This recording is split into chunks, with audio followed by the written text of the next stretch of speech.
Hello. Welcome back to Align Your Day, to another episode of the podcast. My name is Jennifer Anopoulos, and I'm the host of this podcast. I'm also a certified life coach, so I'm so excited to hold you in this space and to share the message that we're going to talk about today. It's going to be super fun, and I just want to get into it.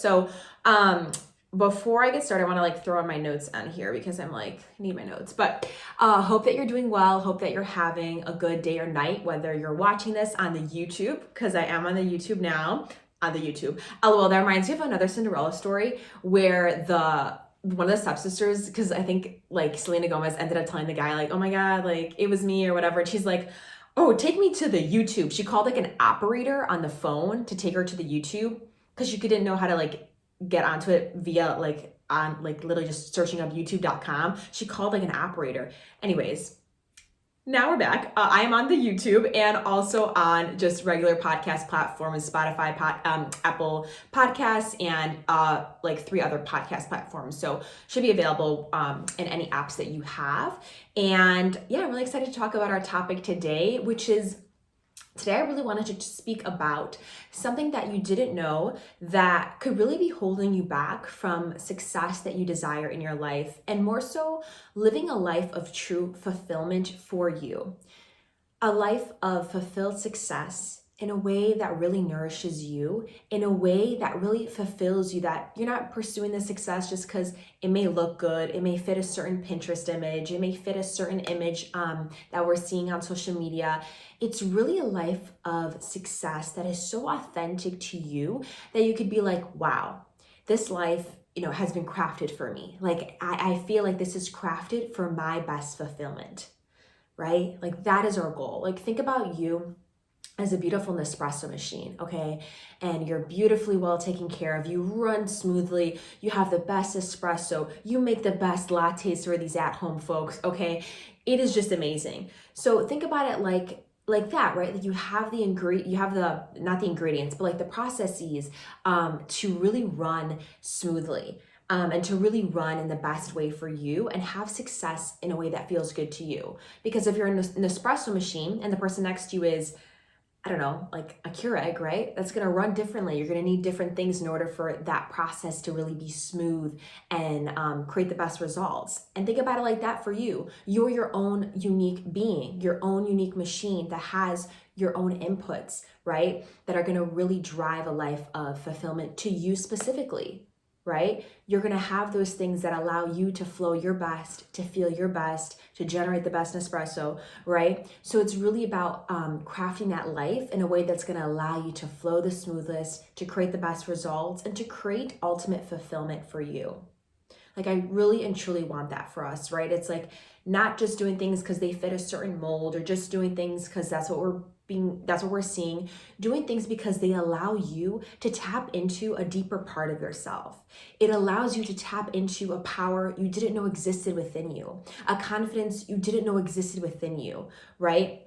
A way of just moving about your day in a way that you didn't even know was within you. And so I really want that for you. I want that for each of us. And I think that comes when we allow our past protective patterns, our past survival strategies, whether that be, our perfectionism now, our people pleasing now, our overachievement, our tendency to, disregard our own needs, whatever the case may be, we've had certain survival skills and patterns that have come in to keep us safe in the past, right?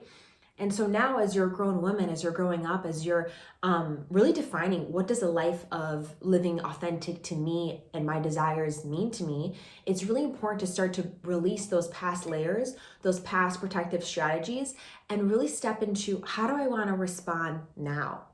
Not from the little girl version of me who's responding from her protective patterns that she had to use to keep herself safe, but how can you respond from the empowered woman that you are now, that really knows her worth, that knows what she deserves, and that wants a life that's crafted to fulfill her heart's true essence, her heart's true desires? Think about how amazing that would be. Just taking a second and really basking in that, right? That is so, so important. And so that is really I wanted to break you through on today. And I wanted to speak about something that could be holding you back from that inner fulfillment. And that is really guilt. It could be that guilt that has come from living in a very ethnic centered family or family centered community. Whatever the case may be, you may be having this guilt that you didn't know was running through you that could actually be stopping you from the success that you truly desire. And just give me 1 second. I want to make sure that this video is recording properly. And that is really guilt. And so, yes, I wanted to speak about, getting back into things because I had to check my sound. But so I really wanted to speak today about that guilt, right? That guilt that could be generational guilt from living in, whether you're coming from a very ethnic household. I'm Greek, I come from a very Greek-centered family, whether you're Eastern European, whatever ethnicity that was really prominent in your household, or even if you guys just lived in a very family-centered environment. What could be running through that when you were growing up is that layer of guilt, right? Guilt if you didn't help out the family enough. Guilt if you didn't see all your family members during the holidays, right? Guilt if you didn't show up every other weekend to say hi to your grandparents or your little cousins, right? Like there's that guilt that can come from living in that family, very tribe-centered environment. And that guilt could be showing up now, right? And really being an inner battle within you that allows you to, or not allows you, but that really, pushes you to, you kind of have this inner battle within you. You're like, okay, I know, like I've been reading, I've been listening, I've been trying to understand myself more so I know what I truly want in my career, in my relationships, in my day-to-day, right? I'm really trying to craft a life that's true to me, that feels good to me, like feeling like I'm the queen of my life. There's that part of you that deeply desires that, the grown woman part of you.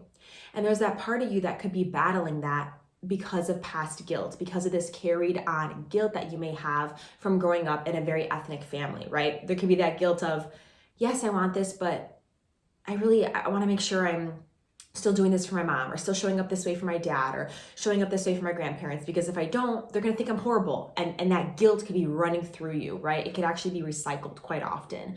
So it's really important to understand that guilt is common. It's very, very common if you grew up in very ethnic or family-centered environments, because it's almost like I said, like I was saying in an earlier episode, it's that tribe-like feeling. So when you don't do something that's quote unquote supporting the tribe, right? It can be viewed as a threat. And it makes you feel like you're the threat. You did something wrong. When all you're trying to do is evolve, like the times are evolving, and really honor yourself before you go and sacrifice all your needs for everybody else, right? That's really, really important and really key.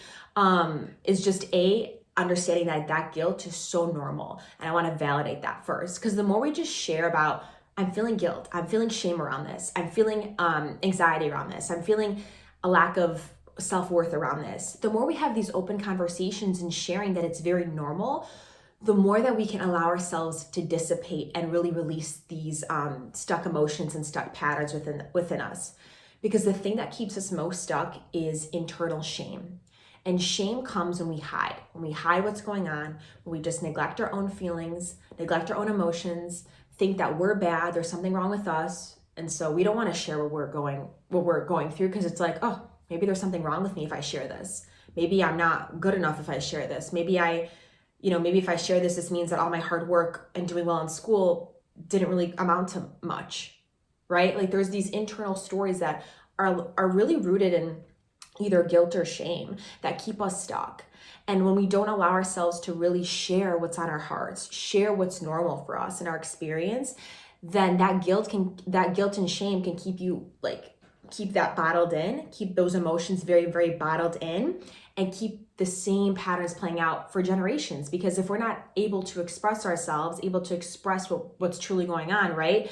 I know this is very prominent for a lot of Asian communities as well. It's very common just to really hide those emotions, right? Like store yourself down, hide the emotions, pretend like everything's okay, just achieve.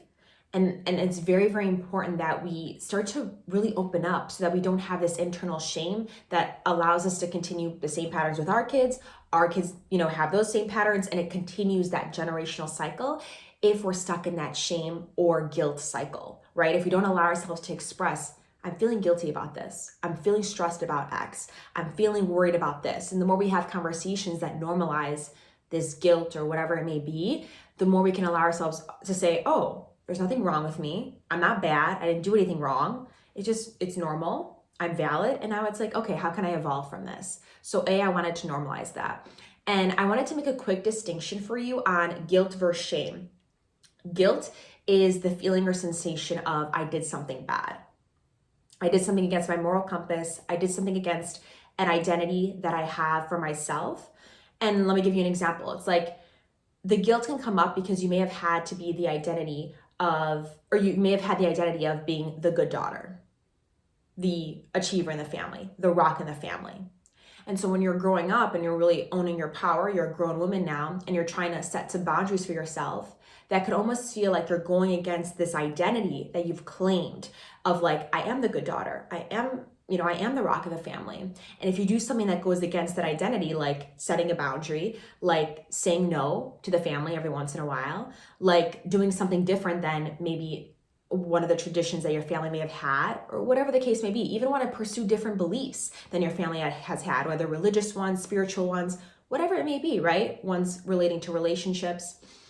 Whenever you do something that is almost like you feel like you're almost opposing that identity of being a good daughter, when you want to step into this like grown woman version of you, owning your truths right now, it can feel like you're clashing against that identity of the good daughter, the rock.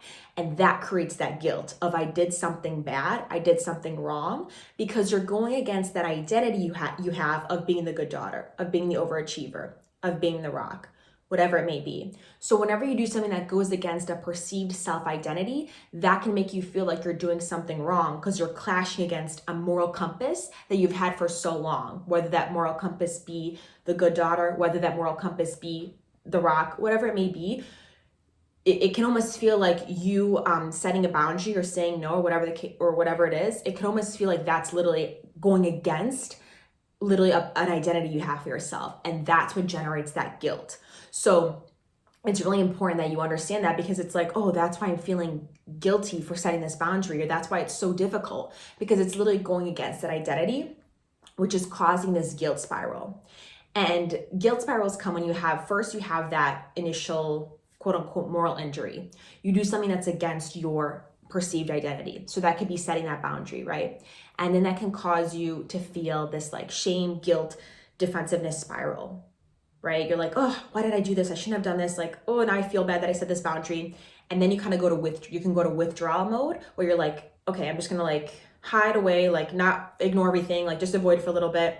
And then it can cause you to wanting to like make yourself feel better or overcompensate by going into self-sabotaging or perfectionistic tendencies. So in the future, you're like, okay, I'm not gonna have this happen again. I'm gonna make sure I show up perfectly. I'm gonna make sure I disregard what I had done in the past. And it kind of keeps you in that. And then you kind of start the cycle over again. So it's really important that you understand that guilt is there, and you allow yourself to properly process it so that you can really come from a clean slate when it comes to setting boundaries, when it comes to stating your needs, when it comes to expressing yourself, just expressing yourself more authentically in your familial environment. Because I think that with families who are very, who've had such an ethnic upbringing or traditional upbringing, it's kind of hard to bring these like, almost like these new parts of yourself that you've discovered through maybe your self-development journey, maybe just listening to all the resources that we have access to now. I mean, there's so many resources, so many different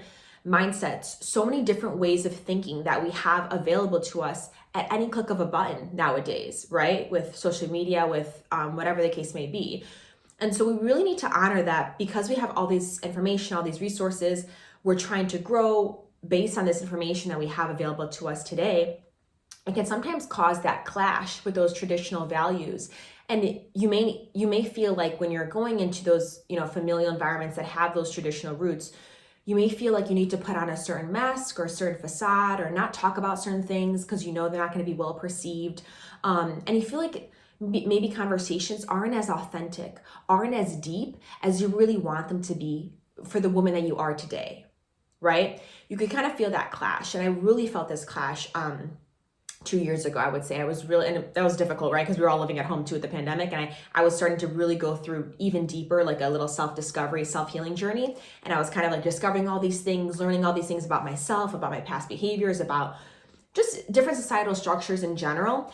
And I felt like, oh my gosh, like sharing this felt like too deep, too vulnerable with a community that's very like, has very traditional values, right? Like it felt very much like I had to hide some of myself. And so that didn't feel good. It felt like I was going against my true nature, but it was what I had to do to feel like quote unquote safe or accepted in typical environments, like the family environment that I found myself in, right? So it's really important that you allow yourself to really process that guilt that you're feeling so you could show up more authentically and feel better doing so, because you won't have this guilt recycling. You'll actually have productive guilt, which will come from you understanding and processing the guilt properly. I take you through like a guilt forgiveness cycle, a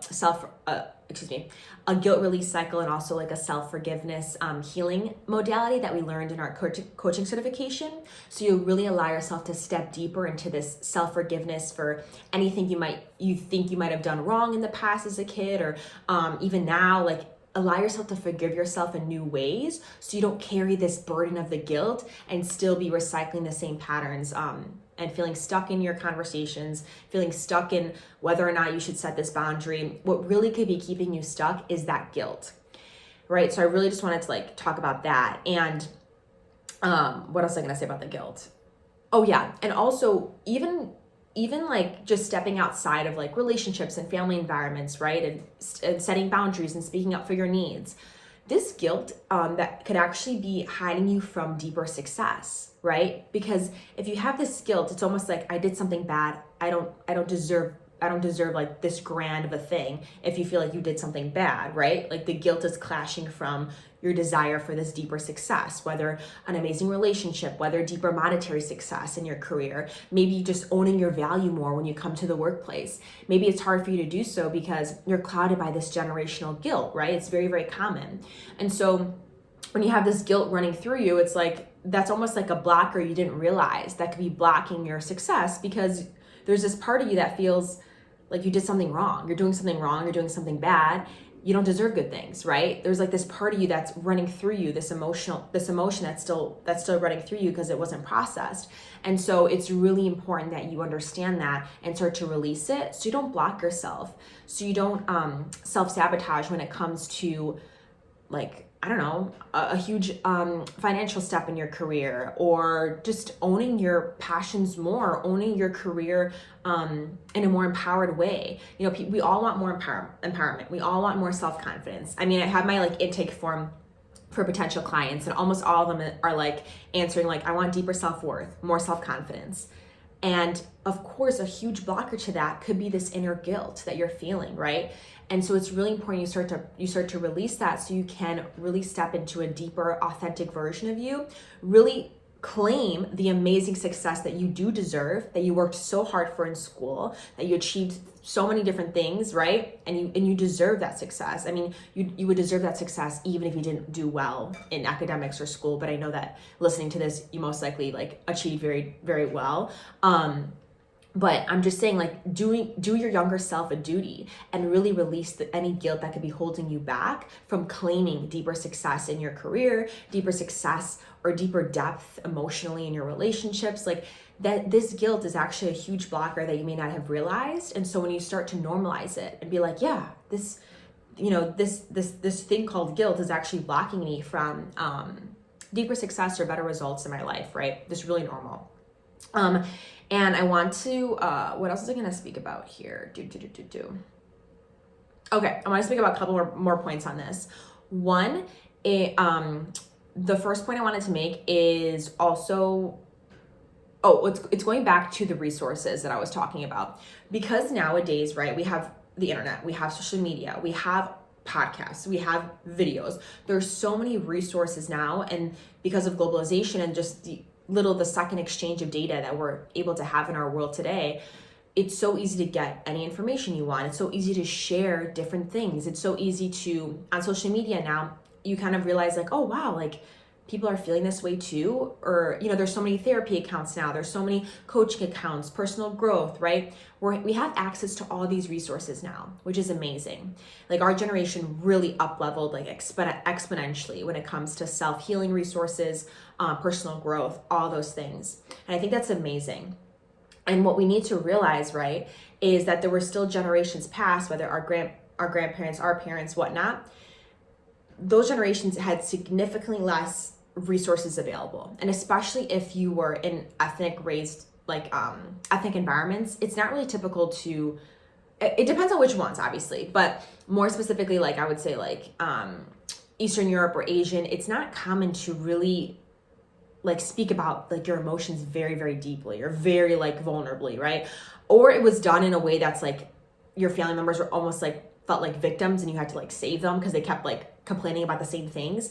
But it wasn't really common to have conversations about, I would love help on this anxiousness I'm feeling. Like it wasn't common to have conversations of like, I'm going to therapy for this, or I'm going to coaching for this, or I'm going to read this book because of XYZ. That wasn't really common, right? It was like, okay, what are you going to do for school? What are you going to achieve and get a good job for, right? Like that's very common because most likely they were like immigrant families who wanted to make a living in America or wherever, right? They wanted to make a better life for their kids. So like achievement was a big focus. And with that could be like a numbing out of the emotional sides of things and the self-growth sides of things. So it's really important to understand this, because when you understand that obviously your generations past didn't have the resources like available as like we do now, right? You can start to understand why you may have had that guilt growing up. Like I'll give a personal example, like with my parents, right? Like I definitely felt a lot of mom and father guilt for maybe things I didn't do right as a kid. Like if I let my mom down, I felt super guilty. If I did something that maybe my mom was like, didn't want me to do, I would perceive myself as really letting her down, and I would perceive myself as not a good daughter. And that brought up a lot of guilt within me. Actually, fun fact, I had like a coaching session last year, which was like the first kind of like in-depth body-based coaching session I have, which is what I do with my clients now. But I had like a session and we tapped into my womb area, just kind of like tapping into my lower stomach. I just did some breaths in that area. And my coach was like, okay, is like the first emotion or word or feeling that's coming to mind when you just like take some breaths into your lower stomach area? And the first thing that came to mind for me was guilt. I feel guilty. And she said it's very common for women to hold guilt or shame in the stomach area. And it was specifically towards some things that I know I did in the past for my mom. And anyways, I'm tying it back to what I had said earlier about like resources and past generations, because like our parents or grandparents didn't have the resources available to work through their stuff. They most likely projected a lot of hurt or trauma they were experiencing, or they grew up experiencing that they weren't able to process growing up. They most likely projected a lot of it onto us.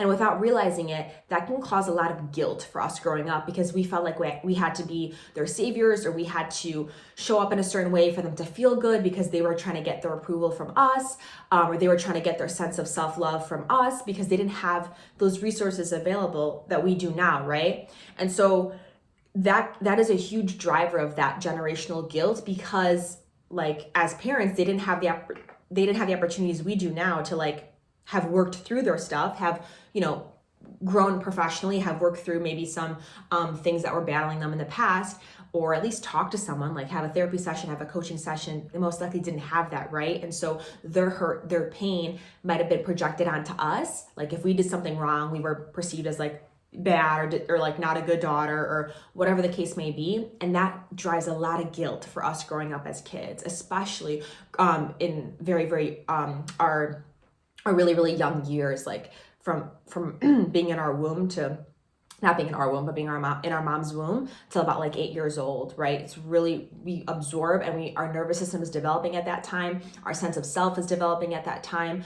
Our relation to the world is developing at that time. Our relation to our inner emotional body is developing. And so when we have when we're maybe growing up with like people who haven't been able to process their own hurt, their own like inner battles that they've experienced growing up, of course we're going to have this sense of guilt, because they may be projecting their expectations or their hurt onto us as kids. And then we feel like, well, I mean, I'm not your savior, I shouldn't be doing this, but I feel like I should because you're making me feel bad. So then this like guilt spiral happens if you didn't show up a certain way, or fulfill needs in a certain way as a kid. It can really drive that guilt, because our parents maybe used us as their emotional sense of safety, or getting love from us was really important because they weren't able to build their own sense of self-love because they didn't have the access to resources that we do now, right?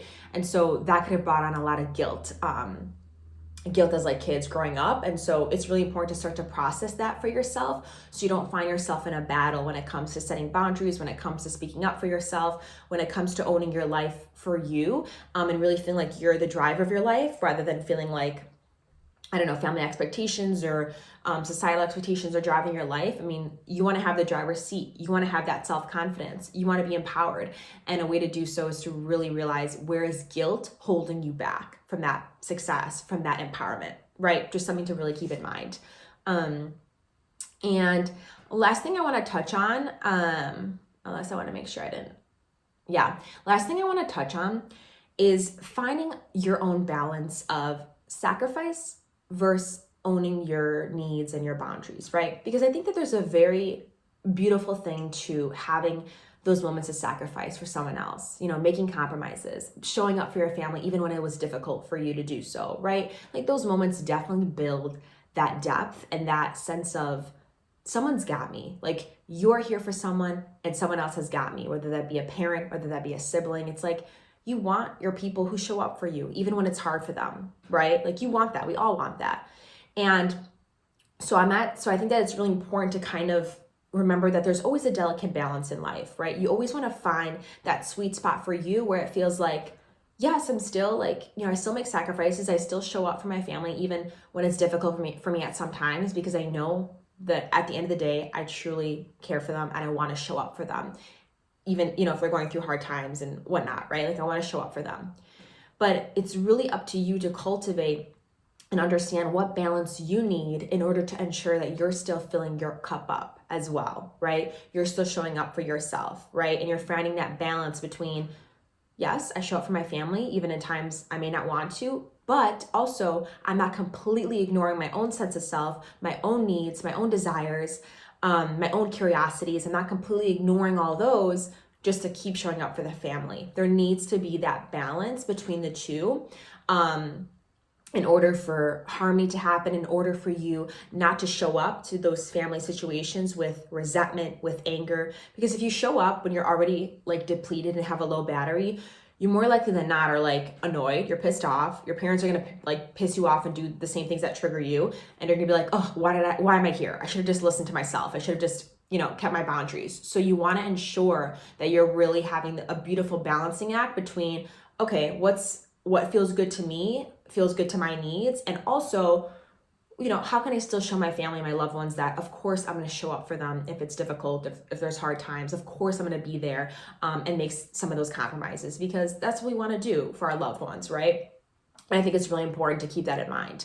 So, what else am I going to say? Yeah, that's that. And I hope that this was insightful and just really reminding you that that guilt is so prevalent and really exploring, those sensations and feelings of guilt and allowing them to properly process could really be a deeper key to owning your boundaries, to making speaking up for yourself a lot easier, to make even, and this can transfer to even work environments, right? I mean, imagine how many times you probably feel guilty for setting a boundary at work or for doing something wrong at work. I mean, guilt is a driver of so many things. And so when you allow yourself to properly process it, you could show up in a much more empowered, confident, vibrant manner in your life and really feel like you're the queen because you're honoring yourself and you're not held back by a guilt because you think you're going against a certain identity that you had for yourself.